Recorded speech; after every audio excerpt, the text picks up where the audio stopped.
I decline, sir. Bakit, Miss Aikawa? Ayoko pong maging muse, sir. Napaka-hassle niyan lalo sa events. Ayoko magsuot ng mga may init na damit. You have no choice, Miss Aikawa. Na-nominate ka na nila.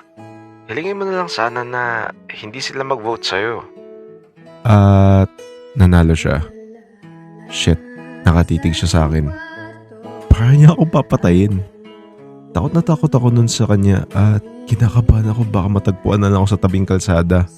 Hindi, joke. Pero seryoso. Parang napagtripan lang din siya iboto ng iba naming mga klase. Okay, sa escort naman tayo. Open na ang nomination natin for escort. Si Mr. Bida-Bida, sir. Ano yon? Si Kasuga, sir. Ninonominate ko siya bilang escort. Huh? O bakit? Gantihan lang. Sir, ayaw ko po. Mr. Kasuga, as I mentioned earlier, hindi tayo pwede mag-decline sa mga nomination. At nanalo din ako. Ang kulit ng mga klase ko. Nag-trip din ako iboto. Dapat pinili niyo man lang yung may itsura. Mapapahiya tayo nito sa buwan ng wika eh.